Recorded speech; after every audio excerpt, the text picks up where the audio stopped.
I'm Remco Moen Marcar. I'm from Amsterdam. I have a creative agency and we organize all sorts of stuff to make people understand that there's a lot of opportunities still in our cities. So one of the things that we do is the Dutch Championships of Tile Flipping, where we're motivating not only people from Amsterdam, but by now from 200 different municipalities throughout the whole of Holland, and also from Flanders in Belgium. We encourage people to take out as many tiles as possible out of their gardens, but also out of public space. It's of course super nice to see, and it's great that there are so many people working on this topic. As Mr. Rekhaus already mentioned, the first day of insects there were 6 people coming. And now there's a whole of people and there's a big audience, and we are really happy that this is happening also in an international scale, because tile flipping or taking out the tiles out of the gardens is of course not only important in the Netherlands, it's also important in Belgium, but it's also important in the rest of the world. So we're really advocating not only a Dutch championships of tile flipping, but a European championships of tile flipping, and then of course Germany has to be part of this as well. I live in Amsterdam, but I grew up more in a rural area in Holland, where I lived until my 16th, and then I moved to the city.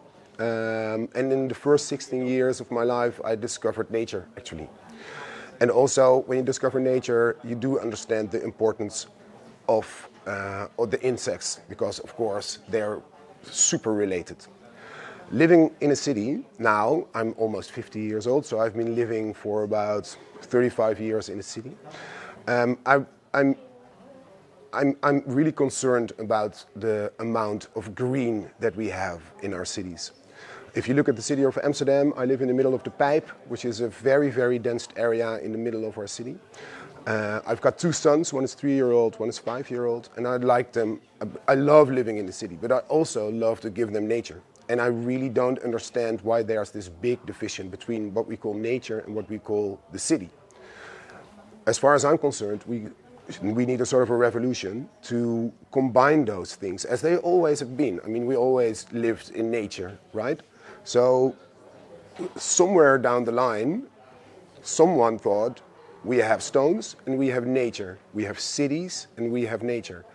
But this division is a strange division, right? We don't need this division. Also, the city can be sort of part of nature, or the nature can be part of the city. So we don't have to distinguish, we don't have to have a border. I mean, there are cities in Holland when there's actually a plaquette and it says, you're leaving the city, you're entering nature. So what just happened? Where was I before? Wasn't I in the city?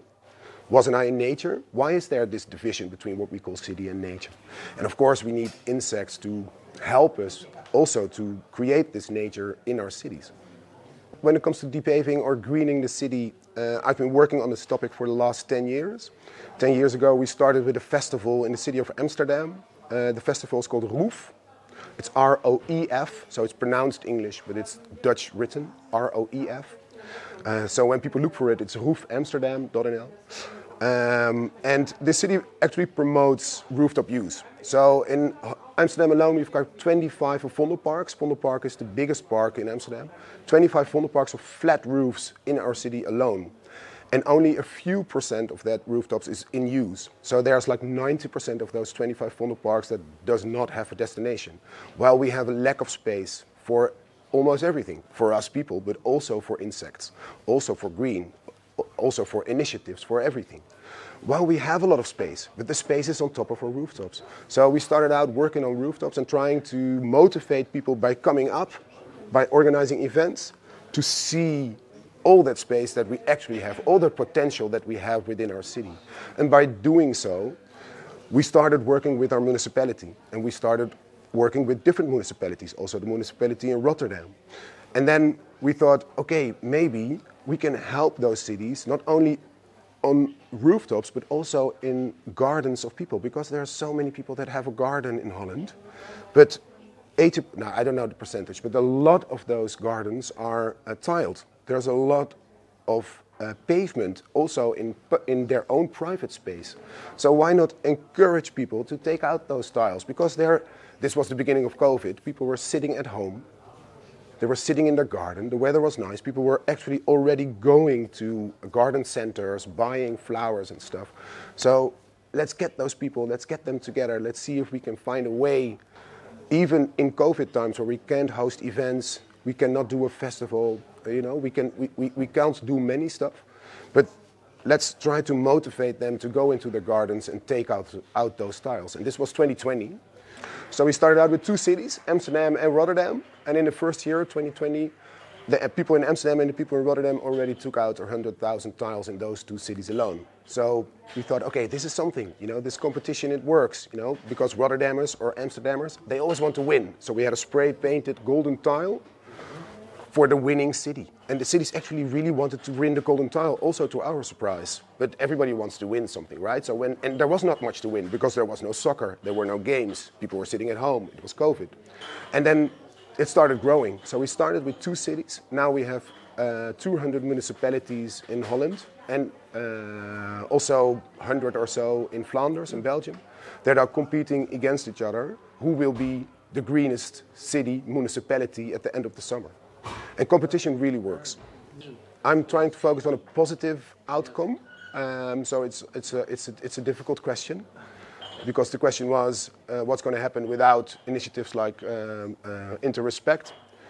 I think we're going to have a massive problem, and in the end a dead city. I mean, as we've just seen in some keynotes, where people were literally sort of having breakfast on a table, you could actually see all the things that we also have for breakfast or dinner or whatever. It will disappear if we don't look after our insects. So, in the end, we're going to have a massive problem. So, but we can still do something about it. So we have to do it now. Yeah. So all people in Europe, in the world, guys, please be kind to insects, because we really need them.